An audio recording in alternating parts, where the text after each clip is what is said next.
আজকের এই অনুষ্ঠানের প্রধান অতিথি হিসেবে উপস্থিত রয়েছেন, যার নেতৃত্বে দীর্ঘ 17 বছর প্রতিটি ফোনে, প্রতিটি স্কাইপ মিটিংয়ের মাধ্যমে আমরা যে নির্দেশনা দিয়েছি, যিনি দীর্ঘ 17 বছরে আন্দোলনকে সফল করার জন্য যখন জুলাই সংগঠিত হলো, যিনি নেতৃত্ব দিয়েছেন, আমাদের সেই প্রিয় নেতা, বাংলাদেশের সকলের প্রিয় নেতা, গণপ্রজাতন্ত্রী বাংলাদেশ সরকারের মাননীয় প্রধানমন্ত্রী, বাংলাদেশ জাতীয়তাবাদী দল বিএনপির চেয়ারম্যান জনাব তারেক রহমান এবং মঞ্চ ভবিষ্য আমাদের জাতীয় স্থায়ী কমিটির নেতৃবৃন্দ এবং এই গণতান্ত্রিক আন্দোলনে বিভিন্ন রাজনৈতিক দলের নেতৃবৃন্দ এবং আমার সামনে ভবিষ্য আমাদের বিএনপি সহ অঙ্গ এবং সহযোগী সংগঠনের বিভিন্ন পর্যায়ের নেতৃবৃন্দ, সবাইকে আন্তরিক ধন্যবাদ এবং কৃতজ্ঞতা জানাই এবং অফুরন্ত ভালোবাসা আপনাদের জন্য। এই কারণে যে দীর্ঘ 17 বছর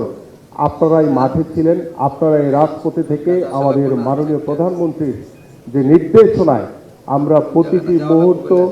রাজপথে আন্দোলন সংগ্রাম করে ওই স্বৈরাচারের বিরুদ্ধে সবসময় প্রতিরোধ গড়ে তুলেছি এবং সেই 17 বছরের সফলতা হিসেবে আমরা সেই জুলাই সংগঠিত হয়েছিল এবং প্রতিটি মুহূর্তে আমরা যখন ওই স্বৈরাচারের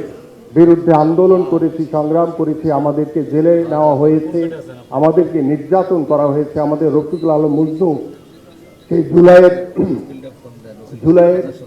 সেই 19শে জুলাই যখন আমাদেরকে অ্যারেস্ট করা হয়, যখন আমরা কারফিউ ভেঙে মিছিল করে সেই সন্ধ্যা পর্যন্ত আমরা সেই রাজপথ ধরে রাখি, মধ্যরাতে যখন আমাদেরকে অ্যারেস্ট করে নিয়ে যাওয়া হয় এবং সেই অ্যারেস্টের পরে আমাদের ডিবির কার্যালয়ে অনেক সিনিয়র নেতৃবৃন্দ এখানে রয়েছেন, আমাদের মঞ্চ ভবিষ্যৎ অনেক সিনিয়র নেতৃবৃন্দ রয়েছেন, তখন আমরা সবাই সেই জেলে ছিলাম এবং প্রতিটি মুহূর্তে আমাদেরকে যেভাবে নির্যাতন করা হয়েছে, যেভাবে চোখ বেঁধে হাতে হাত করা পরিয়ে জমটুপি পরিয়ে নির্যাতন ছেলে নিয়ে যখন আমাদেরকে ঝুলিয়ে নির্যাতন করা হয়েছে, এই কথা কিন্তু আমরা কখনোই ভুলে যাব না। আমরা প্রতিশোধ নেব না, আমরা প্রতিশোধ নিতে চাই না, কিন্তু আমরা এটা ভুলে যাব না। কিন্তু আমরা তখন জুলাইয়ের সেই ডিবির কার্যালয়ে দেখেছি, আজকে যারা জুলাইকে ধারণ করার চেষ্টা করে, যারা মুখে ফেনা তুলে ফেলছে, খালি কলসি বাজে বেশি। এই নাহিদ, হাসনাত, এই সার্জিসরা আমার সাথে অনেকেই সাক্ষী রয়েছেন সেই জুলাই ডিবির কার্যালয়ে, যে তারা ঘুরে বেরিয়েছে। আমরা সেই বদ্ধ কারাগারে নির্যাতনের শিকার হয়েছি, তারা সেই হারুনের ভাতের হোটেলে তারা ভাত খেয়েছে আর এখন জুলাইকে ধারণ করার চেষ্টা করছে। প্রিয় নেতৃবৃন্দ, আমি আমাদের মাননীয় প্রধানমন্ত্রীর কাছে একটি আহ্বান করব যে দীর্ঘ এই 17 বছরে যারা গুম খুনের শিকার হয়েছে, সেই মানুষগুলোকে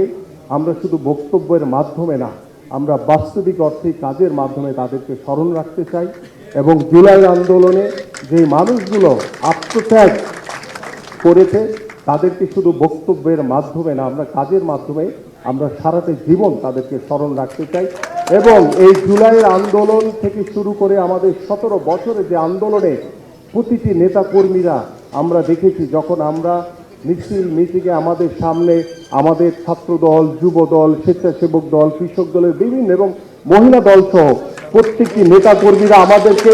আগলিয়ে রেখেছে, সেই মানুষগুলোকে যাতে আমরা কখনো ভুলে না যাই।